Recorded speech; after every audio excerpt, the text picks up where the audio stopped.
Hello मेरे YouTube friends, एक बार फिर से मैं आपके पास आई हूँ एक नए टॉपिक के साथ। और आज हम लोग देखने वाले हैं हाइपरटेंशन एंड इट्स कॉम्प्लिकेशन के बारे पे। दोस्तों, जैसा आप लोगों को पता ही है आजकल के दिनचर्या कितना अस्त व्यस्त है, और इसमें हम लोग देखेंगे कि कैसे उच्च रक्तचाप होता है।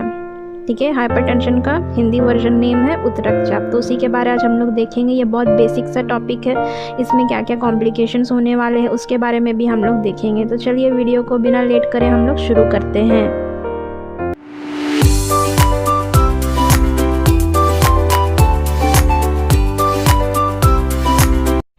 हम लोग यहाँ पे हाइपरटेंशन के बारे देखने वाले हैं। यहाँ पे बताया गया है जैसा कि systolic blood pressure greater than 140 mm of Hg and diastolic pressure greater than 90 mm of Hg। ठीक है, तो उसे हाइपरटेंशन कहा जाता है। इसका यह मतलब है कि जब इंसान के शरीर पे सिस्टोलिक ब्लड प्रेशर ज़्यादा हो जाता है 140 mm of Hg से, एंड डायस्टोलिक प्रेशर ज़्यादा हो जाता है 90 mm of Hg, तो उसे हाइपरटेंशन कहा जाता है। एंड नॉर्मल जो होती है ब्लड प्रेशर बॉडी की, वो है आपका 120/80 mm of Hg। अभी हम लोग साइन एंड सिम्टम्स के बारे पे यहाँ पे देखेंगे। फर्स्ट पॉइंट पे यहाँ पे हम देखेंगे कि फिजिकल एग्जामिनेशन में reveals no abnormalities other than high blood pressure. तो इसका ये मतलब होता है जब डॉक्टर हमारी जांच करेगी तो उनमें फिजिकल एग्जामिनेशन कोई भी अबनॉर्मलिटीज़ नहीं मिलेगा, और उसको क्या मिलेगा, सिर्फ हाई ब्लड प्रेशर ही मिलेंगे। सेकेंड पॉइंट पे हम देखेंगे कि चेंजेस इन रेटिना होता है, एंड साथ ही साथ में changes in retina with haemorrhage, फिर साथ में exudate, narrowing of arterioles and cotton wool spots and petal oedema. ये सारा चीज़ आपका दिखने को मिलता है। पेटल एडिमा जो है आपको सीवियर हाइपरटेंशन में देखने को मिलेगा। थर्ड पॉइंट पे हम देखेंगे लेफ्ट वेंट्रिकुलर हाइपरट्रॉफी में अकर। सो यहाँ पे ये बता रहा हाइपरटेंशन जब होता है किसी को, तब उनकी जो लेफ़्ट वेंट्रिकुलर होती है उसमें हाइपरट्रॉफी होने की चांसेस हो जाती है। फोर्थ पॉइंट पे हम देखेंगे कि कार्डियोवास्कुलर इन्वॉल्वमेंट में अकर लाइक स्ट्रोक और ट्रांसिएंट इस्केमिक अटैक। सो यहाँ पे बताया गया है जब किसी को हाइपरटेंशन होता है तब कार्डियोवास्कुलर का इन्वॉल्वमेंट उसमें आ जाता है। जब कार्डियोवास्कुलर का इन्वॉल्वमेंट होता है तब इंसान को स्ट्रोक होने की चांसेस होती है, साथ ही साथ इस्केमिक अटैक भी आने का चांसेस होता है।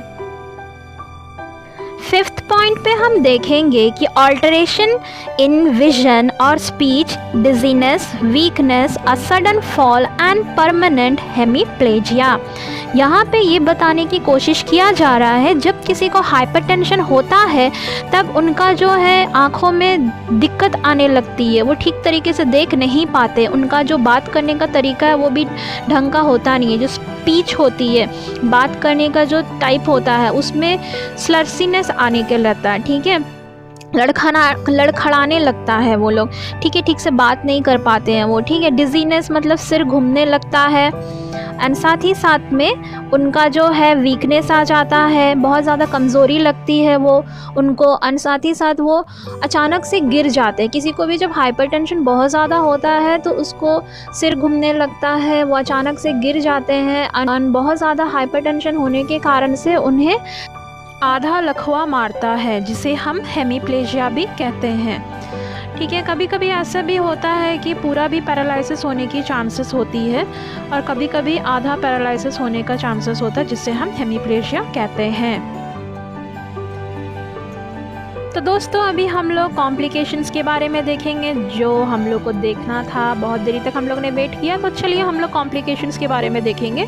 इसमें हम लोग 5 C के बारे में देखने वाले हैं जो हाइपरटेंशन में होती है। चलिए दोस्तों हम लोग देखते हैं वो क्या 5 C है।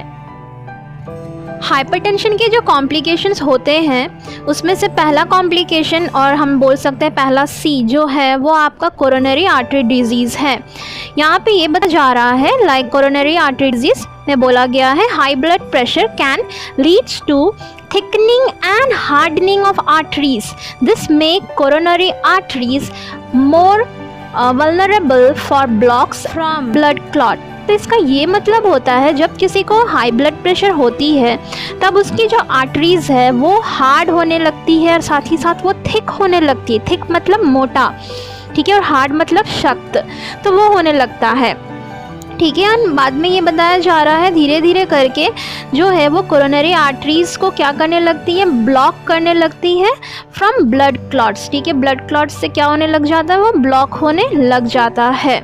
तो ये आपका पहला कॉम्प्लिकेशंस था जो कोरोनरी आर्टरी डिजीज़ में हम लोग देखते हैं, हाइपरटेंशन में ये होता है।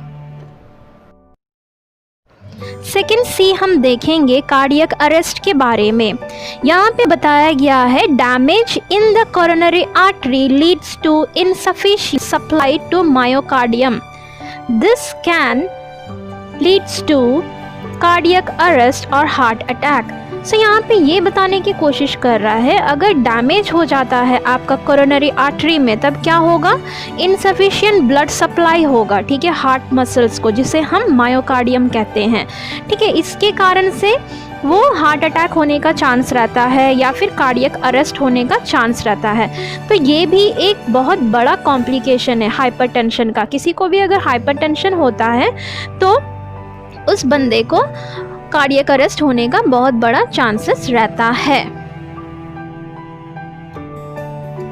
अभी हम लोग थर्ड सी के बारे देखेंगे। थर्ड सी में बताया गया है कंजस्टिव हार्ट फेलियर, ठीक है। तो यहाँ पे ये बता रहा heart has to pump the blood into circulation against the increase pressure in the artery. This leads to thickening of heart muscle and causes congestive failure, ठीक है। तो यहाँ पे क्या बता रहा है, देखिए यहाँ पे बोल रहा है कि जो हार्ट है उसे पंप करना पड़ता है ब्लड को, ठीक है, और वो क्या कर रहा है, circulation against increase pressure in the artery, ठीक है। हमारे जो आर्टरी में क्या हो गया है, प्रेशर इंक्रीज हो गया, ठीक है, और हार्ट को क्या करना पड़ रहा है, ब्लड को पंप करना पड़ रहा है, जिसके कारण से यहाँ पे जो हार्ट मसल्स है वो क्या हो गई है, थिक हो गई है, मोटा हो गया, ठीक है।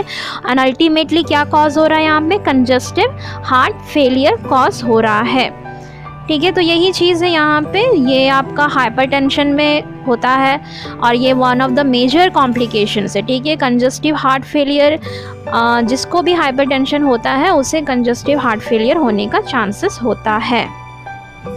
अभी हम फोर्थ सी के बारे देखेंगे। यहाँ पे बताया गया क्रॉनिक रीनल डिजीज़ के बारे में। Hypertension can leads to narrowing of small arteries in the kidney. This affects the blood flow to the kidney and cause chronic kidney disease. तो यहाँ पे ये बता रहा है जब किसी को हाइपरटेंशन होती है तब क्या होता है, वो नैरो करने लग जाता, सिकुड़ने लग जाता है, ठीक है। Small arteries in the kidney, मतलब किडनी के अंदर में जो आर्टरीज होती है वो सिकुड़ने लग जाता है हाइपरटेंशन के कारण से, ठीक है। अल्टीमेटली फिर क्या होता है, ब्लड फ्लो किडनी में ढंग से होने नहीं लगता, जिसके कारण से क्रॉनिक किडनी डिजीज़ होता है। तो किसी को भी अगर हाइपरटेंशन होगा तो उन्हें क्रॉनिक रीनल डिजीज होने की चांसेस होगी।